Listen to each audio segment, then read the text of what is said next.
Packing for trips had always been among Rachel Hanratty's least favorite chores, the irony being that among her passions was a deep love of travel. Tonight she was frustrated, even angry. Normally, Jack shared everything with her, from progress in his investigations to the elation of victories and the deflation of defeats in the ongoing treadmill of FBI work. But this afternoon, when she changed her mind after Coles and called him about the creep at the grocery store, Jack immediately told Rachel to pack her things. Tonight, he said with an urgency that frightened her. Jack and Neville would fly back early to Milwaukee and Chicago to see to the relocation of Rachel and of Neville's wife and children to safe havens. As a precaution, Larry Kolb and John Heffernan, two of the younger agents in Jack's unit, were now parked in the driveway and would stay there until Jack arrived, which would be in the next couple of hours. Rachel had asked why Jack and Neville thought their families were in danger. Was this why Jack wanted her to spend some time at Clear Lake? Jack had hesitated on the phone, replied yes, and said he wanted to leave it at that. Just pack, he'd said, and I'll be there tonight. John and Larry will be there to watch the house until I arrive. Lock the doors. Keep the garage door down. The garage door was already down because she couldn't find her opener upon returning from Coles. Absent-minded, she thought, she could have sworn it was in the visor of her car. So she parked in front of the garage and hauled the cleaning supplies in through the front door. When Jack declined to tell her who the man at the grocery store was, Rachel bristled at her husband's secrecy. She'd even used their unborn baby in the argument, saying that keeping her in the dark about something dangerous could cause undue stress on the fetus.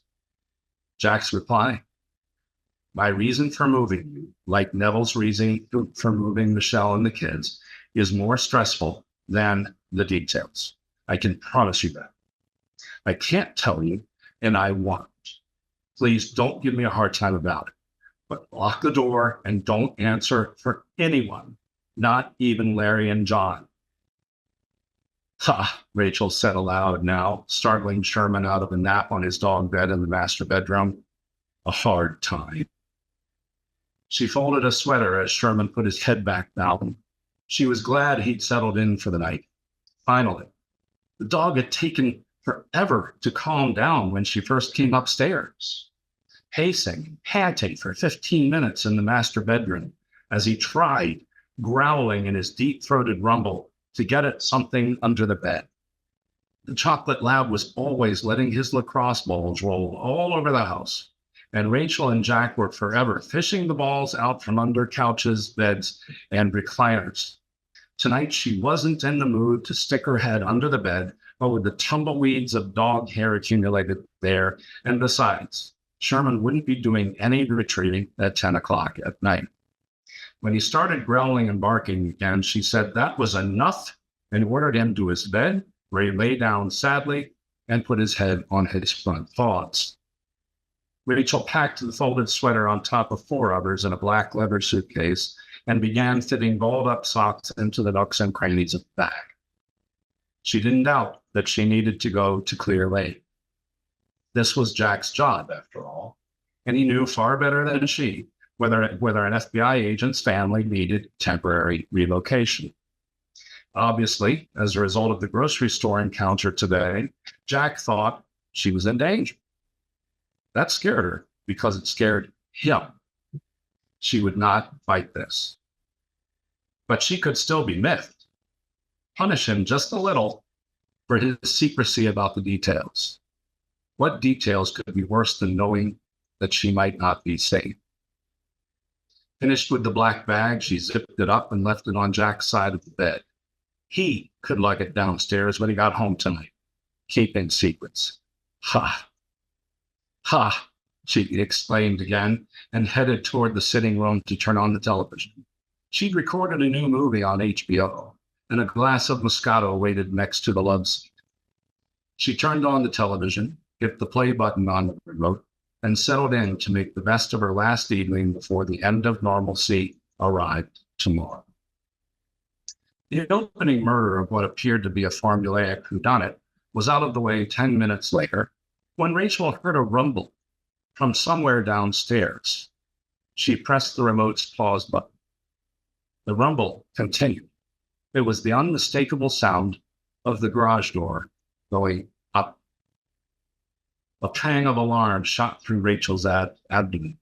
She dropped the remote and rushed to the front guest bedroom to look out the window. It was a dark night, no moon, and she couldn't see any vehicles aside from Larry's black FBI Suburban. The SUV's driver's side door was open. Where were Larry and John? She moved back into the sitting room and called Sherman to her. She listened for any sound downstairs. Silence. Could it be Jack? No, too early. Larry or John? They don't have the garage door. The silence continued, eventually succumbing to the whistling sound of the air return in the sitting room ceiling. The return sounded like it had a full filter. Funny, she thought. A full filter is a lot louder when it's the only sound in the house. Then she heard it. The kitchen door opened from the garage. No chain lock stopped it. After all, the closed garage door was supposed to do the trick, and Jack came home late often enough that she would repeatedly have to get out of bed to let him in if she was always chaining the stupid thing. That you, Jack? She called.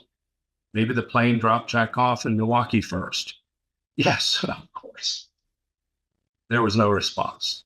She didn't even hear Jack's characteristic opening of the refrigerator door.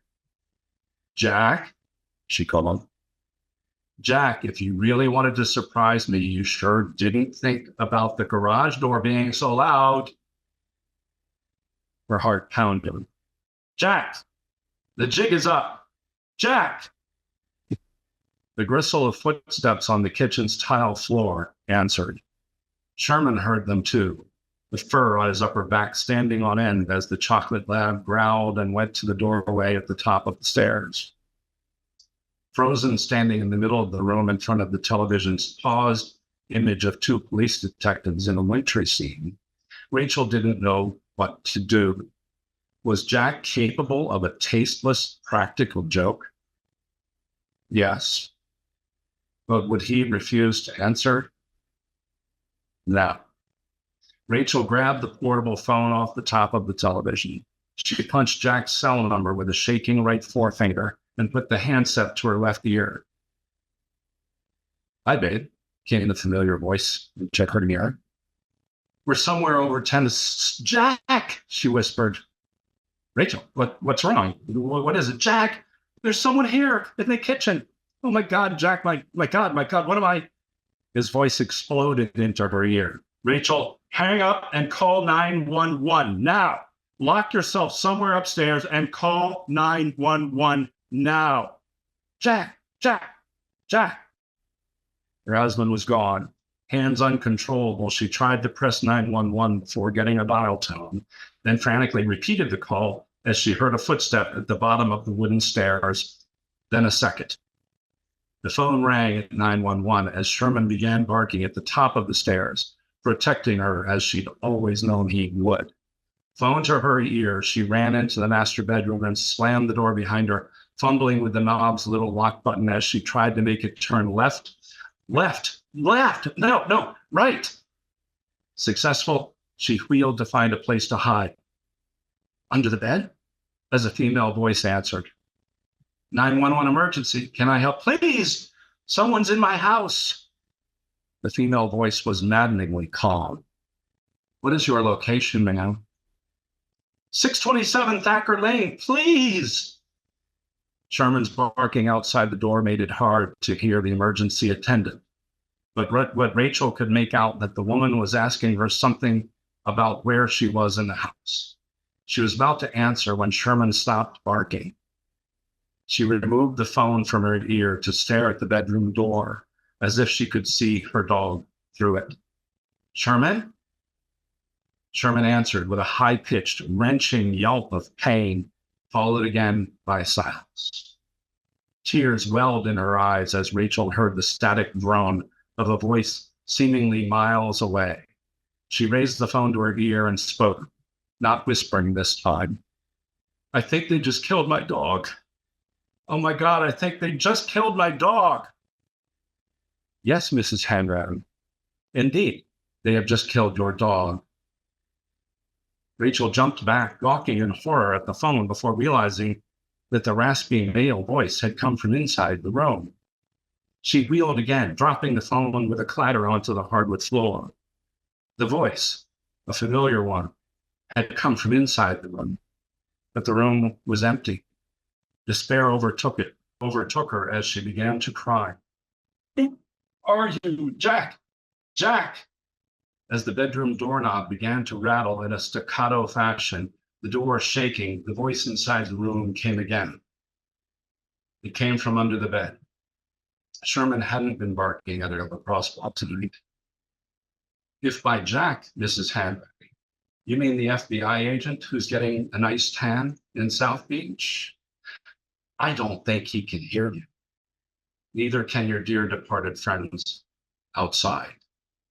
But let me introduce myself properly before my own dear friend enters the room. Regrettably, we must leave this attractive house before unwanted guests arrive." A booted foot emerged from under the bed, followed by a gnarled hand with long fingernails. Rachel screamed as the man crawled out. It was the man from the grocery store. She wobbled as the door behind her made a loud splintering sound. She collapsed, her head striking the floor with considerable force. Through the blackening mist of her fading consciousness came an icy voice next to her left ear. "My name is Fingo, dear lady. Rhymes with Ringo. The pleasure is all mine, although I must admit that you take an annoyingly long time to pack." Thanks, everybody, for checking out this clip of Writers Drinking Whiskey. If you'd like to catch the full episode, click the link up here, and please be sure to like, comment, subscribe, and check out our members-only section. Cheers.